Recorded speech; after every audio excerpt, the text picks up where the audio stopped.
오늘의 말씀은 누가복음 19장 1절에서 27절까지 말씀입니다. 어제는 여리고 입구에서 있었던 일, 맹인, 다른 복음서는 이 사람을 바디메오 이렇게 또 얘기하고 또 맹인이 둘이다 이렇게 표현하기도 하는데 여리고 입구에서 맹인을 고쳐주신 일로 끝났습니다. 자, 오늘 말씀은 이제 여리고 안이에요.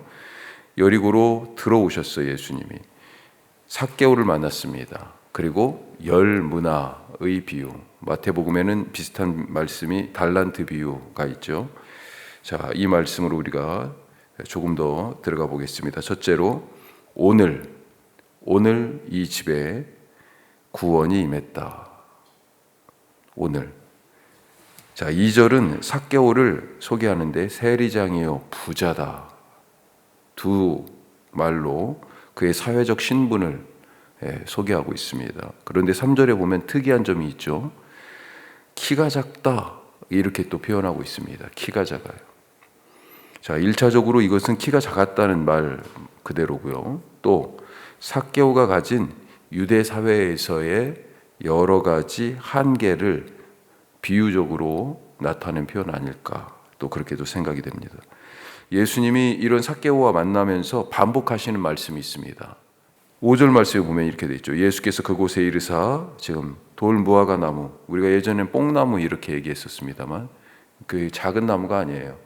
돌 무화과 나무, 이 나무 위에 올라가 있는 삭개오를 보시고 뭐라고 그러세요? 삭개오야 속히 내려오라. 내가 오늘 내 집에 유하여야 하겠다. 자, 그리고 삭개오가 집에 들어온 예수님 앞에 자기가 앞으로 어떻게 살겠습니다 라고 하는 그런 말씀을 드리자 예수님이 이렇게 말씀하십니다. 9절 말씀인데 같이 한번 보죠. 9절. 예수께서 이르시되 오늘 구원이 이 집에 이르렀으니 이 사람도 아브라함의 자손이미로다.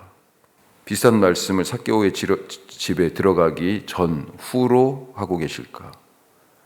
삭개오를 구원하러 오셨기 때문입니다. 이것이 바로 예수님이 이 땅에 오신 목적이에요. 죄인을 구원하러 오신, 죄인과 함께 살러 오신, 죄인과 함께 천국의 밥상에 둘러 앉기를 원하셔서 오신 거예요. 삭개오를 구원하러 오신 거예요. 이것이 바로 예수님이 이 땅에 오신 목적. 자, 삭개오에게 말씀하신 것처럼 예수님은 오늘 어디에서요? 바로 내 집에서, 우리 집에서 함께 살자. 내가 내 집에 들어가서 살아야 되겠다. 너랑 같이 함께 해야 되겠다라고 말씀하신 것입니다. 원래 우리가 하나님과 함께 살지 않았습니까? 에덴 동산 이야기가 그거잖아요. 그런데 함께 살던 하나님의 집, 이 에덴 동산을 떠났어요. 마치 아버지 유산을 미리 챙겨서 내 인생이니까 내 마음대로 이제는 내 삶 살겠다라고 집 나간 둘째 아들 탕자처럼 우리는 스스로 하나님이 되겠다라고 그런 욕심을 부리고 선악과를 먹고 하나님의 집을 떠났습니다. 자, 삭개오 이야기가 이런 관점에서 우리가 볼 수 있는 부분들이 있는 거죠. 나름 돈도 벌고 삭개오 사회적 성공도 거뒀습니다. 유대인들은 삭개오를 비난했겠죠. 세리장이니까. 하지만 로마 제국 입장에서는요, 이 삭개오 같은 사람이 있어야만이 로마 제국의 목적, 시스템이 달성이 되는 거예요. 돌아가는 거고요. 사회적으로 아주 중요한 사람입니다. 제국의 입장에서 봤을 때는. 하지만 이 사회적 성공과 반대로 그는 죄인입니다. 세금을 거두기 위해 들어갔던 수많은 집집마다 삭개오를 환대한 집이 있었을까요? 사람들에게 둘러싸여 있지만 누구보다도 많은 사람을 만나는 그런 사람이지만 늘 외롭고, 누구보다도 많은 것을 가졌지만 아무것도 사실은 가진 것이 없는, 또 뭔가를 이룬 것 같지만 그는 여전히 키가 작은 그런 모습 아니었을까요? 이런 삭개오에게 예수님이 직접 찾아가셨습니다. 그리고 오늘 너희 집에 내가 같이 함께 살아야 되겠다 하시면서 오늘 내 집에 구원이 임했다 말씀하십니다. 자, 여기서 예수님을 향한 뒤집어서 삭개오의 태도도 한번 우리가 살펴볼 수 있겠어요. 우선 예수님을 보기 위해 돌 무화과 나무 위에 올라갔습니다. 이 생각 한번 해보세요. 어려서 저는 나무 위에 올라가는 거 엄청 좀 무서워했어요. 잘 안 올라갔습니다. 그 얼마 안 되지만 그 높이가 무서웠어요. 예. 약간 지금은 거의 많이 없어졌는데 높은 곳에 올라가면 고소공포증이라고 하죠. 그런 게 있었어요. 하여튼 이 어른 삭개오가 돌 무화과 나무에 올라가는 이 모습이 상당히 우스꽝스럽습니다. 나름 사회적 지위도 있고 가진 것도 누구보다도 많은 세리장이니 또 나이도 지긋할 것 같아요. 세리장이니까. 자, 그에게는 그런데 여리고 초입에 예수님 이름을 부르며 자기들 불쌍히 여겨달라고 그렇게 외쳤던 맹인과 같은 그런 갈망이 있었다는 것입니다. 자, 또 삭개오는 예수님을 환대했어요. 환대. 예루살렘 성전을 자기 집 삼은 종교 지도자들은 예수님을 적대했습니다. 죄인이라 낙인 찍었어요. 하지만 사람들에 의하여서 죄인으로 불려지고 낙인 찍혀진 이 세리장 삭개오는 예수님을 환대했습니다. 무엇보다도 예수님이 그 집에 들어가셨을 때, 삭개오 집에 들어가셨을 때 삭개오는 회개에 합당한 열매를 내놨어요. 이미 그 전에 예수님이 복음을 전하실 때 뭐라고 그러셨어요? 회개를 선포하시면서 세리들에게는 부과된 것 외에는 더 거두지 마라. 그렇게 말씀하셨단 말이에요. 그랬는데 삭개오는 오늘 뭐라고 그랬습니까? 소유의 절반을 우선 가난한 자들을 위하여 내놓겠다. 또 속여 빼앗은 것은 4배로 갚겠다. 이거 이러면 파산하는 거 아닙니까? 삭개오? 어떻게 보면 사람들은 삭개오한테 엄청 손가락질하고 저 나쁜 놈, 나라 팔아먹은 놈 이런 얘기를 했을지 모르겠지만 속여서 지금까지 빼앗은 것이 있다면 4배로 갚겠다라고 한 이 삭개오의 말에 자기 나름대로는 그동안 정직하게 세금을 징수해 왔다라고 하는 그런 생각도 있지 않나 싶은 생각이 들어요. 자, 이런 모습은 무엇과 비교가 됩니까? 앞에서 우리가 만났던 다른 사람, 재물에 대한 이런 삭개오의 태도가 앞에서 계명을 다 나는 지켰으니 영생을 얻는 것이 당연하다고 여기면서 찾아왔다가 네가 한 가지 부족하다. 가난한 자들을 위하여서 그 재물을 나눠주라는 말씀에 근심함에 돌아간 부자, 청년, 부자 관원 그 모습과 대조가 됩니다. 둘 다 가진 것이 많았지만 한 사람의 집에는 구원이 맺고요. 한 사람은요 근심함에 갔어요. 한 사람은 가진 걸 다 말씀 따라서 나눴고요. 한 사람은요 아유 이거 없으면 난 안 되는데 하고 더 움켜쥐고 근심함에 돌아갔어요. 예수님은 이런 삭개오의 집에 오늘 구원을 선포하셨습니다. 오늘 구원이 왔다고 말씀해 주셨어요. 삭개오는 환대와 회개의 열매로 오늘 예수님이 주신 그 구원에 또 응답했습니다. 다른 날이 아니라 오늘이에요. 나는 삭개오처럼 나무에 올라가는 그런 예수님을 향한 갈망이 있는가? 그렇게라도 사람들이 보고 야, 저 삭개오 또 손가락질했을 거예요. 누군가 알아챘다면. 그런데 그렇게라도 나는 예수님을 보고 싶은가? 또 나는 내 집에 오시는 예수님을 환대하는가? 문 밖에 서서 두드리노니 그랬습니다. 예수님이 누구든지 그 문을 열고 자 그리고 예수님이 베푸신 그 구원의 회개의 열매로 응답하는가? 오늘 삭개오의 모습, 삭개오 집에 방문하신 예수님 생각하면서 내 집에 예수님이 오셨음을 믿고 예수님과 함께하는 그런 하루가 되시길 바랍니다. 자, 두 번째로 오늘을 충성되게 살자. 오늘을 충성되게 살자. 어떻게 보니까 이 두 이야기가 오늘이라고 하는 것으로 연결되어 있는 것 같아요.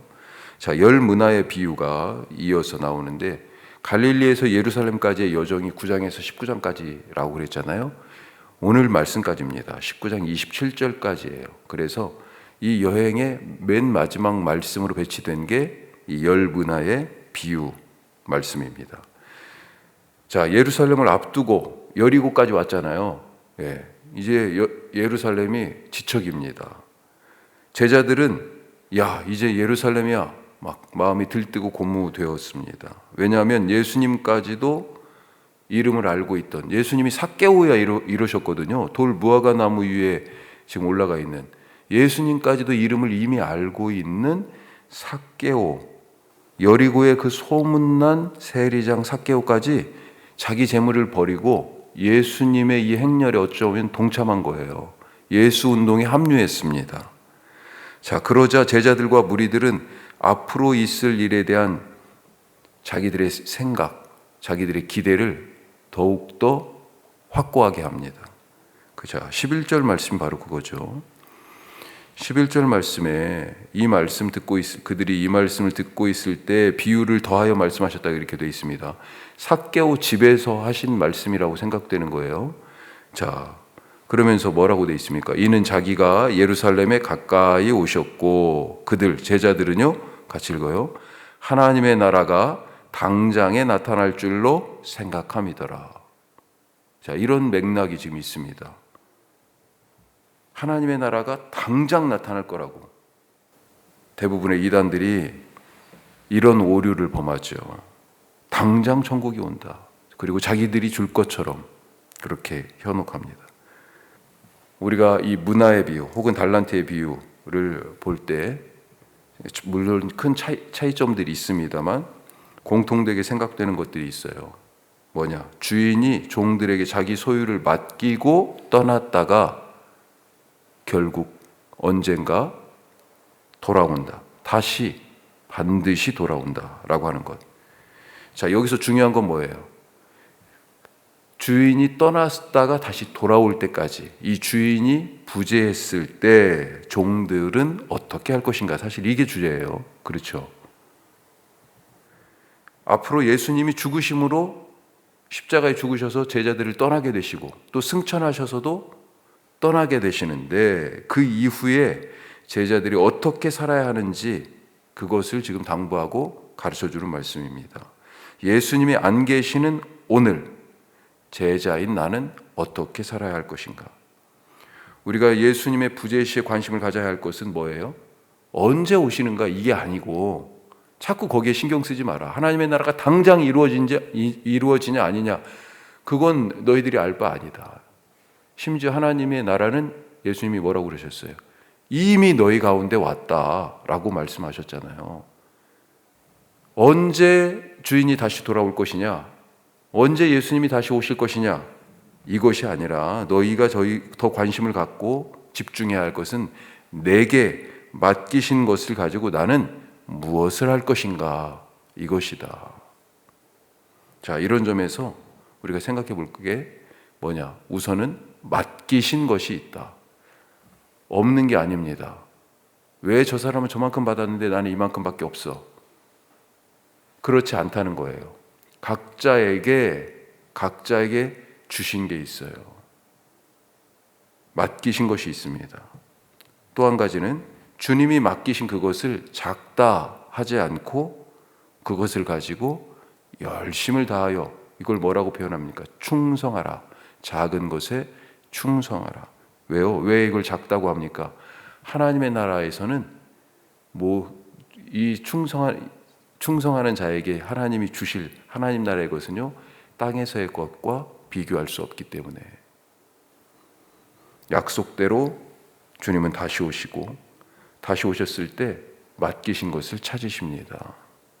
오늘 우리에게 맡기신 것이 있는 줄 알고 주님 앞에 충성하며 마음의 중심을 다해서 말씀대로 살아가는 우리 모두가 되시기를 바라고 축복합니다. 기도하겠습니다. 오늘 크게 우리가 두 가지 말씀 나눴습니다. 오늘 이 집에 구원이 임했다 말씀하셨고요. 또 한 가지는 오늘, 그래서 우리는 충성되게 살자. 우리에게 받은 것이 있습니다. 우리가 그 믿음으로 오늘도 살게 하여 주시옵소서. 말씀 기억하면서 기도하시고요. 우리 고천교회와 그리고 선교 동역지들 위해서 기도하시길 바랍니다. 우리 8곳의 선교 동역지가 있습니다.